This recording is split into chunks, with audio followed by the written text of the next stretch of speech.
smiling from ear to ear. As you would always say, looking at all of the people that you hold most dear in this world, gathered here, celebrating your incredible life. Being born your daughter was the biggest blessing in mine. To this day, it truly defines me in all the choices I make and the way I live my life. I adored you as a child, Dad.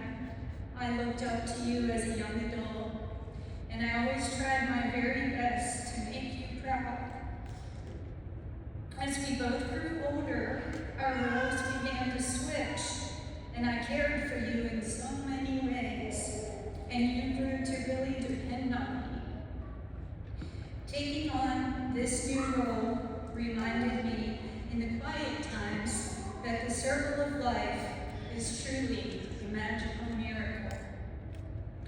My idyllic childhood was filled with more memories than I can count, Dad, so I'm going to list the ones that truly shaped my life.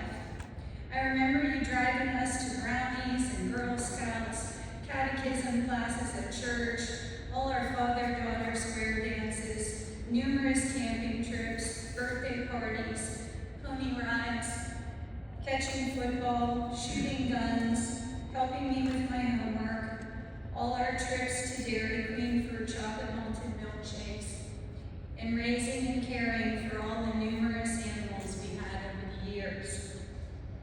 Some of my fondest memories, though, are from our family weekends at the greenhouse, where we spent tons of time hiking together, fishing in the creek for trout, sled riding down the big hill behind the house, picking berries and Mom making pies, spotting deer, and you giving a quarter to the first person who spotted one. Watching the bears late at night at the dump, walking up to the little store for the best bacon I ever had. I remember the time you sat at the kitchen table with me when I experienced my first heartbreak, and you told me I was too good for him anyway. The day you packed us all up and took us to the barn, where we walked in to find the little black foal with a big red bow around his neck. This was the start of weekend horse shows, where you were my biggest supporter, and all our endless trail rides together through the woods. My love of travel was cemented after our incredible family trip out west to Whitetail Ranch in Yellowstone, stopping to look at numerous waterfalls and mountains along the way. The memories of that trip, along with so many others we took together, will forever be memories I lean on when I can't bear your loss. The day I received my rejection letter from Grove City College, you knew I would be devastated. So you took me into your bathroom and you closed the door and you read the letter out loud while I cried, and you held me and told me that WVU was my destiny. And the time I drove my college roommates to the Samurai and our car broke down, and of course we called you and you came to rescue us. When I went into labor with Jordan, you held my hand and you walked me up and down that street for hours trying to get labor moving. It was truly one of your greatest joys, witnessing the birth of your firstborn grandchild and the only human baby you had ever seen born. When I had my accident, you came and stayed up many nights with me while I cried and healed, and I did the same for you when you had your shoulder and eye surgeries. Dad, for many years now, you have been my first phone call in the morning to start my day. I will deeply miss our talks, and my heart is completely shattered, knowing you won't be there to answer anymore. I will be forever grateful that I was able to spend so much time with you this past year, both in Florida and North Carolina. 61 years of memories is something many people don't get, and I am truly grateful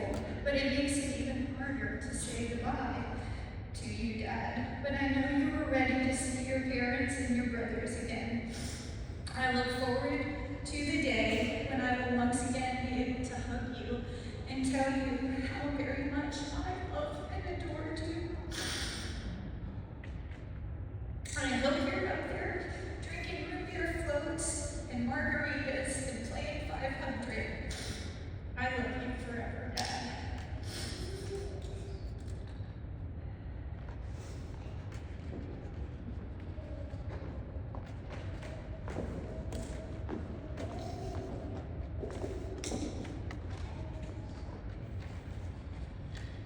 Good morning.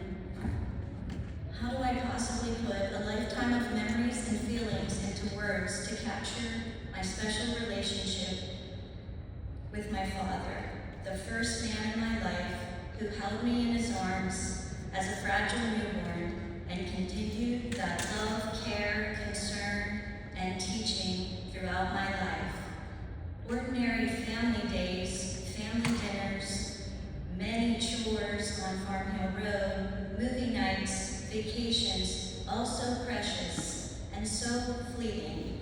I remember so clearly when we would go to our family camp, the greenhouse, and as a young girl, I would have recurring bad dreams, and you would comfort and soothe my fears. You showed me what it looked like to be a sensitive and loving father in a generation that taught a man to hide his feelings. As the years went on, your guidance through school and college and the many hours you spent proofreading my English papers were just one example of how you valued your role as a father. We shared a love of writing, and I always tried to emulate your beautiful cursive and extensive vocabulary. He always tried to boost and bolster my confidence as a writer. I didn't have a natural love for school, but my father once described me as tenacious during my college years, and my experience with the Army ROTC program. That word has held significant meaning for me throughout my life, through all the challenges and adversities I would face. Some of the best times were spent in DeLand with him and my children, Lacey and Dakota. They were wrapped in our love of nature, boating, and enjoying the gifts of the outdoors. I love that my husband Bill connected with him over their equal love of all things fishing, Steeler football, and family time. This passion extended to his grandson Dakota, as Pat was always eager to hear about his latest trophy fish or discussion of a Steeler game on Sundays. I am so grateful both of my children cultivated a relationship with him. He adored Lacey and was full of so much pride for her accomplishments and her loving, caring nature. He and Mom opened their home to countless exchange students throughout our high school experience, and he provided them with security and special adventures. Dad poured many hours into planning family trips to provide us a childhood filled with adventures and opportunities, hence our love for travel. I can vividly still see him in the den, getting ready for our trips. He allowed us to form an appreciation of our beautiful country, from pack trips to Montana to salmon charter fishing in Michigan and train excursions in West Virginia, and so much more. Of course, family trips incurred and family squabbles sometimes followed, with all of our different personalities emerging. But this was all part of the learning, stretching, and growing of our family. We grasped the importance of forgiveness and resilience in our family dynamics. So much of the person I am today is because of my father. The nuances of our relationship were truly sacred to me, the deep thinker and sensitive one in the family. Together, Dad and I shared so many commonalities: nature, children, wildlife, swimming in the ocean, walking, music, sharing meals and treats together, hot tea and peanut butter toast in the evenings, Native American culture and music, and so much more. I can close my eyes and see his beautiful handwriting, hear his belly laugh and loud sneezes, and feel his warmth and genuine smile when my family would come to visit from Florida. I lay here now, tears streaming down as I write this, and it seems impossible to grasp that all these things cease to be shared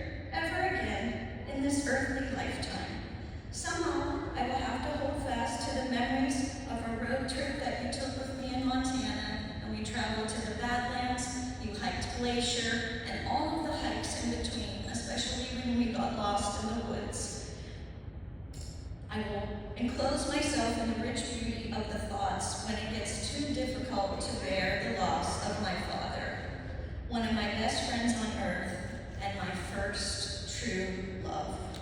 Dad, as you journey through the valley of death, I pray you fear no evil, and the God of all things good and pure and true guide you into eternity. And I would also like to share that I've been truly grappling with the fact that my flight from Montana did not make it in time to see him pass and love him through this transition we talked about so frequently this past year. But I want to express what has helped me get through, and that was knowing that my sister Sharon was able to have the treasured yet painful experience with him, that she was able to see and hold the man who first saw her with such love as his newborn baby. It is appropriate that she would see him exiting this earthly world and entering the eternal dwelling place. She supported him, she encouraged him, she tended to his needs, she held and cradled him in her embrace, as he did over 60 years ago. I find solace in knowing with certainty that he will be the first person that I see on the other side to welcome me. I love you, Dad.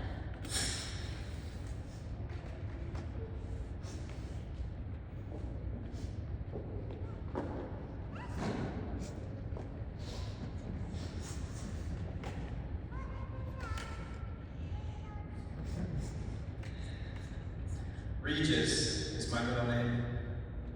Jeremy Regis Chips. Pretty cool I get to carry his name. He was my pap.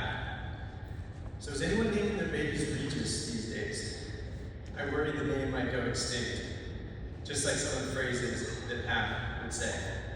For the last few years I kept a note, compiling the little things that he and Grandma would say. Going to hell in a handbasket. Don't worry, I'm sure that's not where Pap went.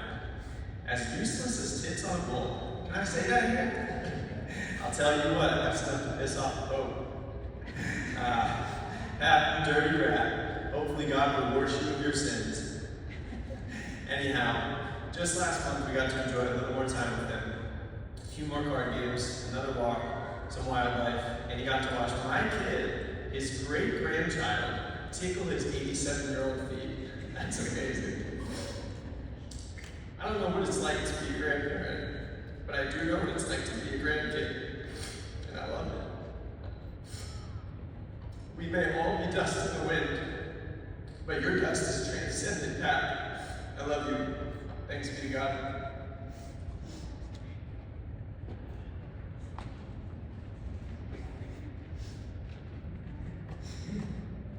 Today is a bittersweet day. My sweet Pat has been reunited with his parents, sibling, wife, and Jesus. What a joyous moment for him. But as we grieve his presence on earth, we know he is always watching over us. Many people remember Pat for his witty humor, kind-heartedness, love of fishing, hunting, nature, and so much more. I will remember him for these things, but beyond that, our special bond that we've curated over my lifetime. One of my fondest memories with Pat, when I was just 18 years old, I traveled to Scotland with my grandparents to spend a full month there traveling. Pat and I took a hike in the hills of Scotland, and as we come around the corner, we are greeted by a herd of 50 or more beautiful red deer, and Pat says, "Lace, don't move. Look at all of those incredible stags. What a sight." With not a soul in sight, we witnessed with our eyes something that can only be witnessed with our eyes.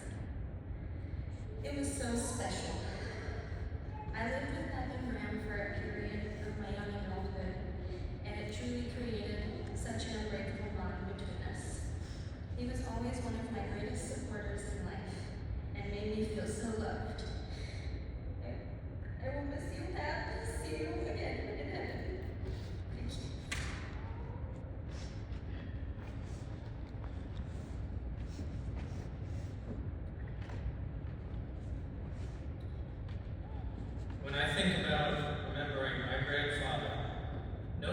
single instance outweighs another. In every interaction and every visit, what I remember the most and felt the most was the emotional warmth and unconditional tenderness that he shared for all of his grandchildren. I've heard lots of stories from Sherry and Chrissy back when they were growing up about how strict he could be as a father. But for me, it was different, of course. And I was fortunate to be able to share time with Pat doing some of the things that he loved the most, like fishing trips, boat rides, and hiking treks. Thinking back to when I was a child, I loved spending time at their home in Swickley Heights. Pat and I would venture out into the woods to explore, and out there amongst the trees, we'd occasionally check out some old utility building from years past, but to me, it felt like delving into ancient ruins. And I have plenty of other fond memories of our time together when I was older as well.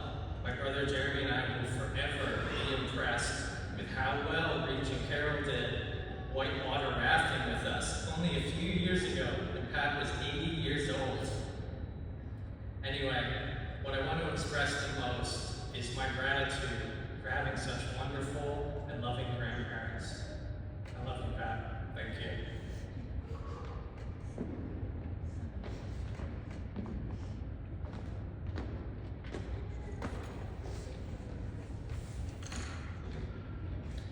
I finally get it. The phrase, I don't even know where to begin. Because I really don't. I've always been a better writer than a talker, so we'll see what happens. I don't think I really understood what family meant until I met Pat. I think I had a loose idea of the term, but I didn't feel as much as I did until now. I used to visit during the summers and go to the YMCA summer camp. Graham would pack my lunch while I would have Pap's famous oatmeal and toast, or cereal and toast. That was a specialty, a perfectly golden piece of bread with enough butter for each bite.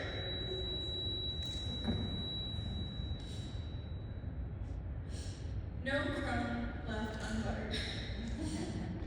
Then after camp, we'd go on a hike to Dairy Queen and have Grandma pick us up while we indulge. Or Pat would make a perfectly ratioed root beer float and we'd watch birds on the back porch. When I moved here, the YMCA got replaced with morning walks, and Pat persuaded me to get back into baking, although I think that was more so he could be a taste tester again. In the evenings, we'd have our root beer floats, which was a huge staple growing up. He taught me about flavor palettes and how the best beer to go with pizza was Yingling. As time went on with me living here, Pap's health declined, and I would visit. Each time I noticed small differences, but the biggest one was the last time when I saw him. I watched my mom take care of him the way Grandma and Pat probably did for her when she was sick as a child. The way she did for me when I was sick. First adjusting the blanket and the pillow,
the time to speak on the life of someone who was so loved, someone who lived such a long and full life.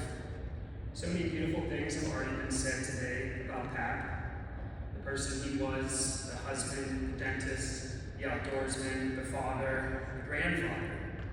What incredible impact he had on our lives. As I thought about what I would say, and I saw that I'd be the last person to speak at Pat's funeral, I felt that I needed to say the perfect and final words that would be spoken. But as I began to write, I quickly realized that dealing with loss, words will never be enough. And that I was wrong. These won't be the last words spoken. They're just the start. Our family will always talk about Pat at every gathering and experience that we have in life that reminds us of him. He will always be important to us, and so we will keep his memory alive. At times it may not be the words that we say, but rather what we feel. I'm sure I will feel his presence when I walk down to the river and catch a nice fish. I know I will feel his absence when I want to call and talk about the Steelers. But I will always feel immense gratitude that he built the family that you see here today. How remarkable is it that so much of the life in this room would not be here without the choices that Pat made. Without him, the love and beauty that so many of us experience wouldn't exist as it does. For that, I will always be thankful. We will always miss him and how he made us feel. But that feeling will last the rest of our lives. Thank you.